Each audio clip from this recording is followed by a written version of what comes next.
Hey y'all! Thanks so much for stopping back by. If this is your first time here, then welcome. My name is Lori and I'm glad to have you. On this channel, we talk about how I have created passive income with rental properties. We talk about DIY home improvement, and we talk about planning and organizing because I'm a planning and organizing nerd, and in my world, that's what makes all the rest of this stuff possible. I hope that sounds interesting to you. If it does, please do hit that thumbs up button down below. Come on, help me out. You can hit the thumbs up button. Let's get started. Today's video is all about planning for the unexpected costs that are certain to come up in your rental properties. First of all, let's talk about what I consider to be unexpected, because maintenance and even some repairs are expected. Things like having the gutters cleaned and having the HVAC system serviced should be regular expected expenses that you plan for. You know they're coming.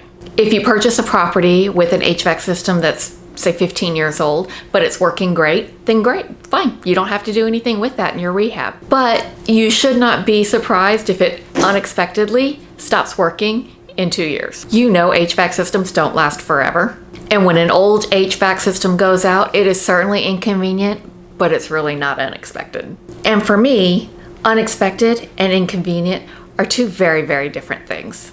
You know inconvenient expenses are going to happen, you just don't know when. So it's inconvenient, but not unexpected. Unexpected is something you can't possibly know is coming or when, but I promise you, it is coming.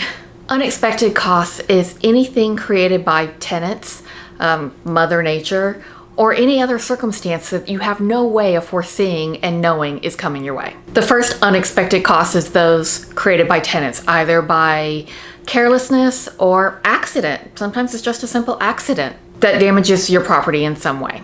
This is something like a clogged plumbing system because a toddler flushed a stuffed animal down the toilet. Or a broken window because maybe your tenant got really into their video game and threw the controller across the room, breaking a window as they won the big game. Both of these situations create unexpected costs that, even though they're not yours to cover, need to be taken care of right away. So you probably will have to get involved. This is how I handle this type of stuff. I simply get the issue resolved and bill the tenant for whatever it costs me to have that issue resolved. I do not mark up these costs to my tenants. I know some landlords do, and just about every management company does. But for me, this is not an income stream I'm looking to create. So I do not mark up these types of costs at all for my tenants. I simply bill my tenant whatever the expense was for me. The most important thing to know about these types of costs is I do not deduct them from the security deposit ever. Almost always, the tenant will ask that this expense be deducted from their security deposit. And my answer is always the same. No, can't do it. I won't deduct these type of expenses from the security deposit because I have no way of foreseeing what the condition of my property is going to be when that tenant moves out.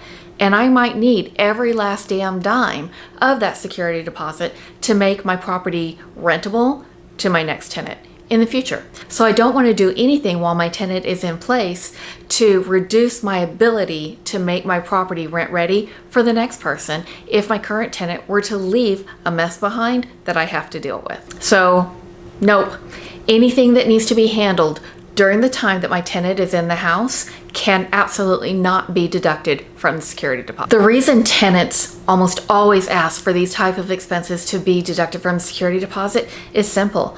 They don't have the cash available right now to deal with whatever situation they created. And for me, this isn't really a big deal. Many of my tenants, if not most of my tenants, live paycheck to paycheck.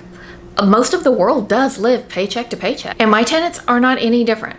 So I go ahead and get the issue resolved, and then I bill my tenants separately from the rent for whatever this expense may be. And then I will allow my tenants to make payments on this repair as long as the rent is always paid in full and on time. This has always worked really well for me, and I have not had an issue yet where a tenant has not made me whole. And I attribute this to spending a good amount of time up front trying to make sure I've placed the right tenant in my house to start with. Part of my process is making sure that I lease my houses out to people who pay their bills. Sometimes they just need a little extra time to do that, and I'm okay with it. In my experience, Unexpected costs are almost always those caused by Mother Nature. These are things like a family of squirrels taking up residence in your attic, or a beehive that decides your east-facing wall is where they want to live out their hive lives. These types of things are absolutely unexpected,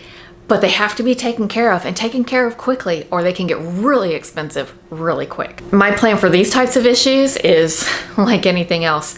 Plan for the worst and hope for the best. And by plan for the worst, what I mean is that I keep a reserve fund of $1,500 for every property that I have in my portfolio. And this money is set aside just to deal with any of these types of things that might come up. Most often, the property will produce enough capital in my refi process to easily set aside this $1,500. But if it doesn't, I will set back a little bit of my incoming cash flow each month until I hit my $1,500 reserve for that property. Now, of course, something could come up that exceeds this amount of money I have set aside.